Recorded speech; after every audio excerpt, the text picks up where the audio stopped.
Bonsoir et bienvenue dans Au quotidien format tout en images du jeudi 3 juillet. Au sommaire, LMTV vous propose une immersion totale au sein d'un exercice militaire grandeur nature.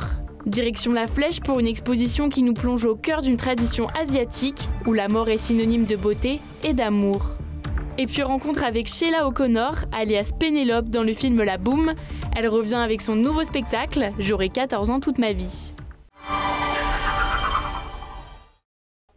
30 ans de réclusion criminelle. C'est la peine prononcée par la cour d'assises de la Sarthe ce mardi dans l'affaire de l'infanticide rue Pasteur au Mans.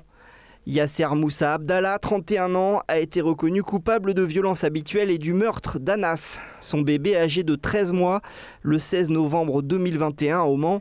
L'autopsie et les rapports médicaux ont révélé que le bébé était frappé régulièrement et que 30 minutes avant son décès, il avait été victime de coups extrêmement violents. La mère du bébé a été, elle, condamnée pour non-dénonciation de mauvais traitements à 4 ans de prison, dont 2 fermes. La cour d'assises a également condamné le père à une interdiction définitive du territoire français. La préfecture de la Sarthe a publié ce jeudi un nouvel arrêté sécheresse pour 6 bassins. Les bassins de l'Argance, de Vive-Parence et des affluents de la Sarthe médiane qui sont toujours en alerte renforcée, ainsi que les bassins Aune, Vectaude-Herve et Vaudel-Merdereau-Horte qui passent en état d'alerte. En raison de débits en forte baisse, de sols desséchés et des fortes chaleurs, tout arrosage des potagers, pelouses et espaces verts est interdit selon les niveaux d'alerte entre 9h et 20h ou entre 11h et 18h. Le lavage des voitures hors raison sanitaire, le nettoyage des façades et toitures ainsi que le remplissage des piscines sont interdits. Tous les usagers, particuliers, collectivités, industriels et agriculteurs sont concernés. Près de 300 marsouins mobilisés, une attaque simulée grandeur nature en Sarthe pendant 3 jours. Nom de l'exercice, Marc Bloch. LMTV Sarthe vous plonge au cœur d'une opération militaire intense entre stratégie, action et immersion totale sur le terrain. Mercredi 2 juillet, deuxième journée d'opération. À 8h, une unité de réserve se prépare à partir d'Auvour vers une zone occupée par l'ennemi. Les premières consignes sont données. 33 km, nous allons prendre environ 45 minutes si le convoi ne s'arrête pas. Un convoi avec 6 véhicules et une trentaine de soldats quitte le camp. Sur le parcours, quelques arrêts pour unifier les troupes.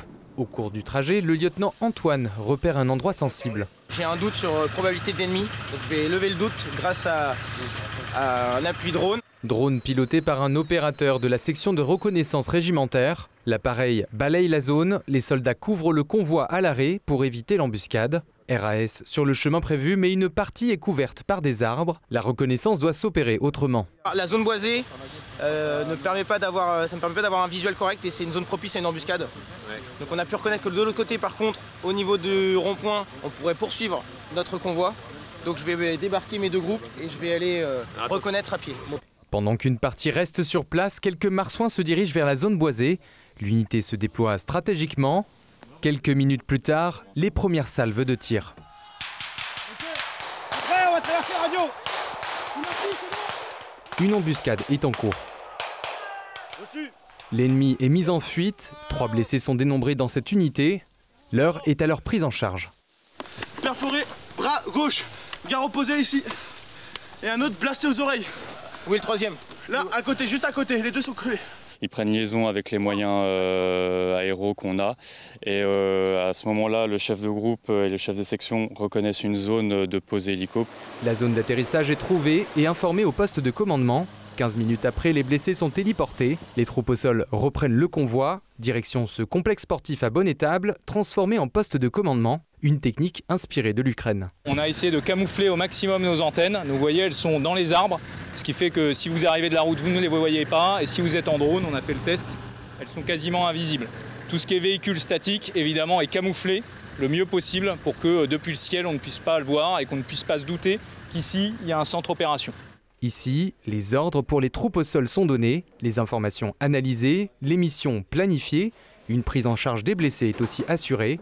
Pour plus de discrétion, en situation réelle de guerre, ce type de camouflage est réalisé dans une zone boisée.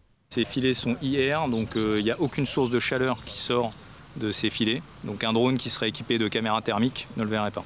En dessous se trouve une nouvelle acquisition du 2e RIMA, une usine mobile de fabrication de drones kamikazes. Avec ce nouveau système d'attaque employé réellement sur le front de guerre dans certains pays, le régiment favorise l'innovation et le développement de son artillerie. Dans les 3 imprimantes 3D, qui va nous permettre de produire les différentes pièces. On peut voir ici par exemple, on a des châssis. À proximité, une zone de simulation d'attaque. Un drone de reconnaissance détecte la cible. Une fois repéré, le drone kamikaze chargé d'un explosif doit agir furtivement. La cible a été détruite et a été confirmée par notre drone de reconnaissance. Du coup, l'action est terminée. Pour cette démonstration, le régiment déploie 2 mortiers chargés d'obus inertes. Capacité 8 km de portée de tir pour un rayon létal de 50 mètres.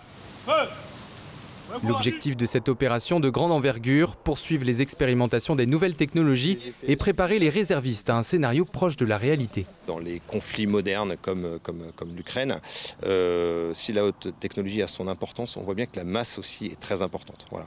Aujourd'hui, l'armée française, l'armée de terre, la force opérationnelle, c'est 77 000 hommes, une armée de haute technologie avec des matériels qui sont très perfectionnés. Mais on a aussi besoin d'avoir de la masse. Voilà. Et cette masse, si on doit l'acquérir demain, si on doit l'acquérir rapidement, ça sera d'abord avec nos réservistes. Près de la moitié des effectifs mobilisés pour cet exercice sont réservistes. Au total, le 2e RIMA en compte 300 dans ses rangs et en vise 150 supplémentaires au vu de l'instabilité géopolitique actuelle. Lorsque l'on arrive, on ne peut pas la louper. Cette œuvre, c'est la vedette de la nouvelle exposition de la Halle au blé à la Flèche. L'artiste Yongmei Liu est originaire de Wuhan en Chine.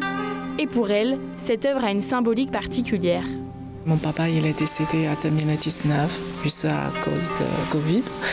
Et moi, je suis en France, je ne peux pas la rentrer. Comment pour faire, pour moi soigner moi-même, comment pour, il y a du coupable, je ne suis pas là. Donc je dis, bon, il faut, je fais quelque chose pour faire un lien, moi, avec lui. Et ce lien, il se matérialise par ces 2200 fleurs Higanbana.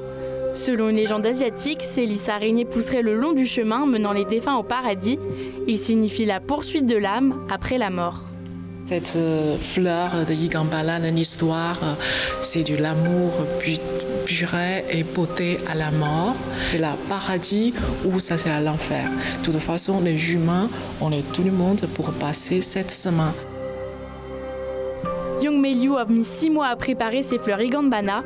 Elle les a réalisées à partir de cordes en plastique rouge, une couleur qui signifie l'intime et le bonheur pour les Chinois.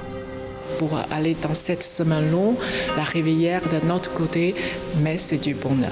Normalement, on parlait de la mort, on est triste. Mais moi, je veux bien dire, la mort, c'est jamais fini, l'amour, toujours là. Un bel hommage rendu à son père. Grâce à cette œuvre, Yongmei Liu a l'impression de rester proche de lui et peut continuer à faire son deuil.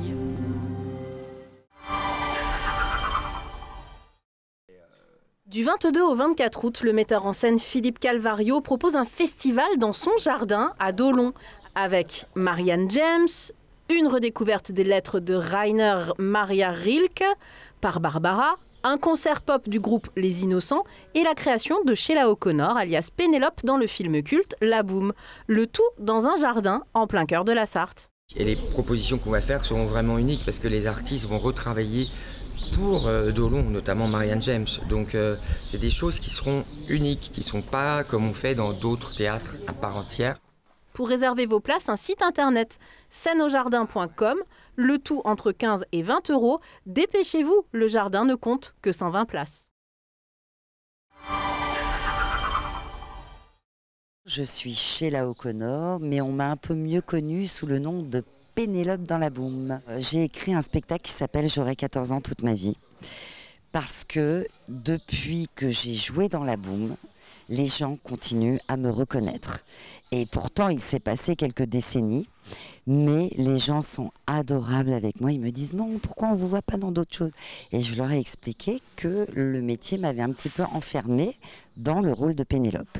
Donc, j'ai eu d'autres activités. Je suis devenue auteure, scénariste. Et quand j'ai commencé à travailler avec Philippe en 2023, même si je le connais de bien plus de temps, je lui ai proposé, parce que souvent mes amis me disaient, mais pourquoi t'écris pas un texte sur ta vie? Alors je dis, mais moi ma vie, ils m'ont dit, t'as une vie de dingue, donc il faut que tu la racontes. Donc je me suis dit, comme j'ai ce capital d'empathie avec le public, bah, je vais peut-être partager mes secrets avec eux. Et c'est ce que j'ai commencé à faire. Philippe a adoré le texte et là, il m'a dit, écoute Sheila, je te mets en scène et je te produis, quoi. Mais c'est lui qui m'a motivée d'abord pour l'écrire. Il m'a dit, si ça me plaît, je t'embarque, voilà, on s'embarque, quoi. Et pour un auteur, avoir un producteur, un metteur en scène direct sur un titre, c'est très très rare. Donc après, on a eu des échanges et il a adoré le texte et c'est comme ça qu'on en est arrivé à pouvoir avancer ensemble et on a été récompensés parce qu'on a l'Adami déclencheur, le prix Fonds Théâtre et sa CD.